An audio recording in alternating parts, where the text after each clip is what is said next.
మాత్రం చెప్పక తప్పదు రాజేష్. ఎస్ ఆచార్య గారు ఏం చెప్తారు? ఇదే ప్రధాని ఇప్పుడు ఇంతకుముందు దేవిప్రసాద్ గారు అన్నప్పుడు ఇదే ప్రధాని తెలంగాణ ఏర్పాటు గురించి ఆయన తప్పుపట్టాడు, పార్లమెంట్లో కావచ్చు, పదే పదే కూడా అన్నాడు తల్లిని చంపి బిడ్డను బ్రతికించారు, ఆ విధంగా ఉంది అనేది. అంటే ఆ తెలంగాణ ప్రజల ఆకాంక్షను అవమానపరిచే విధంగా ప్రధాని మాట్లాడిన విషయాన్ని మనం చూసాం.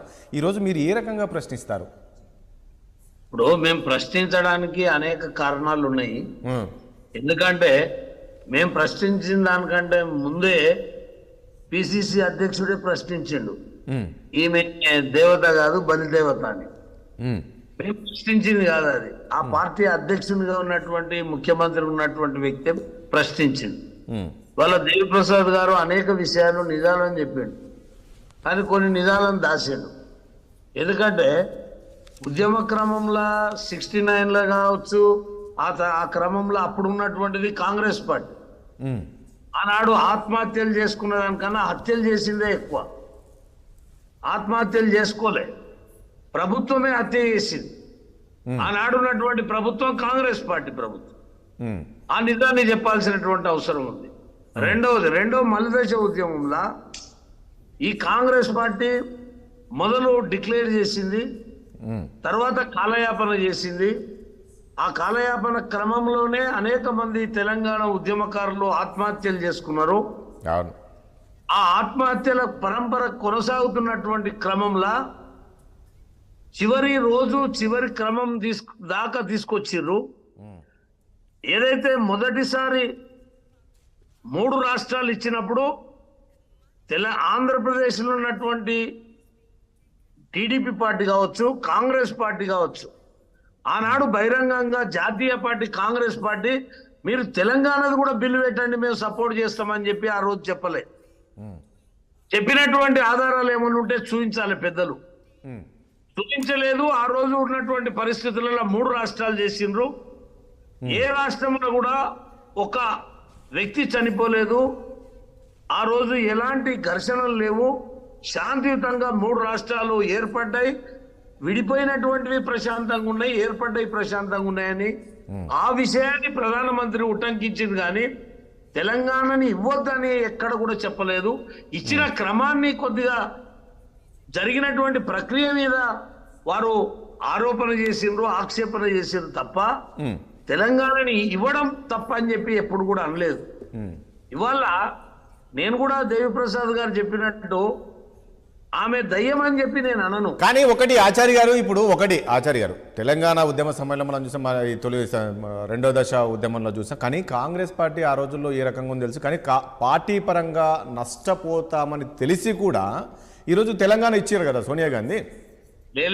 ఆ తర్వాత ఇచ్చే ఆమె చెప్పిన టైమే ఇచ్చినుంటే, మొదటిసారి చెప్పినప్పుడే ఇచ్చినుంటే పార్టీ నష్టపోవు, ప్రజలు నష్టపోదురు, 100 మంది పిల్లలు నష్టపోదురు. ఆమె కాలయాపన చేయటం వల్లనే పార్టీ నష్టపోయింది, ప్రజలు నష్టపోయినరు, ప్రాణాలు పోయినాయి. ఏదైతే మొదలు చిదంబరం గారు ప్రకటించినప్పుడే ధైర్యం చేసుకొని ముందుకు పోయినుంటే ఇవన్నీ జరిగేటివి కావు. ప్రకటించిన తర్వాత వెనుకడుగు వేయటం వల్లనే అనేక మంది బిడ్డలు చనిపోయారు. ఆ క్రమంలోనే రేవంత్ రెడ్డి గారు ఆ మాట మాట్లాడిండు, ఈమె దేవత కాదు బలిదేవత అని చెప్పి మాట్లాడిండు. ఇవాళ ముఖ్యమంత్రిగా పిసిసి అధ్యక్షునిగా ఆమెని పిలవడంలా ప్రభుత్వ కార్యక్రమానికి పిలుస్తున్నారా, పార్టీ కార్యక్రమానికి పిలుస్తున్నారా ఆలోచన చేయాలి. ప్రభుత్వ కార్యక్రమానికి పిలిచినప్పుడు ఏ రకంగా పిలవాలి? 1 దశాబ్దం గడిచిపోయింది. టిఆర్ఎస్ ప్రభుత్వం 10 ఏళ్ళు ఉన్నది, ఉత్సవాలు చేసింది. ఇవాళ రెండో రకంగా ఉత్సవాలు చేయడం అనేది మొదలు పెట్టాలని కాంగ్రెస్ పార్టీ భావిస్తుంది. ఇది గడిచిపోయినటువంటి 10 ఏళ్ళు జరిగిపోయినటువంటిది. ఇవాళ సోనియా గాంధీ గారిని పిలిచినప్పుడు కాంగ్రెస్ ఏంటంటే సోనియా గాంధీ వల్లనే తెలంగాణ వచ్చింది. ఈ రోజు మేము ఏదైతే రాష్ట్రాన్ని సోనియా గాంధీకి బర్త్డే రోజు గిఫ్ట్ ఇస్తామన్నామో ఆ రకంగా గిఫ్ట్ ఇచ్చాము. ఈ రోజు తెలంగాణ ఏర్పడింది సోనియా గాంధీ వల్ల కాబట్టి తుక్కుగూడ ఒక భారీ బహిరంగ సభ ఏర్పాటు చేయాలి. ప్రతి సభ్యుడు ఆల్ పార్టీస్ ఒక్కటై బిల్లు పెట్టినప్పుడు అందరూ సపోర్ట్ చేస్తే బిల్లు వచ్చింది. ఒక్క కాంగ్రెస్ పార్టీ తోటి రాలే, అలా మెజార్టీ తోటి రాలే. ఈ తెలంగాణ ఉద్యమంలో అనేక కుల పోరాటాలు అన్ని ఉద్యమాలు చేసిన తర్వాత తెలంగాణ వచ్చింది.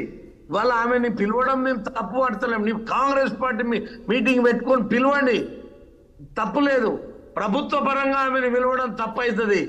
రెండోది, ఆ పార్టీ ప్రధానమంత్రి ఎవరైతారో అప్పుడు ప్రధానమంత్రిని పిలుచుకుంటారా, లేకపోతే పార్టీ పరంగా చేసుకుంటారా, చేసుకోవచ్చు.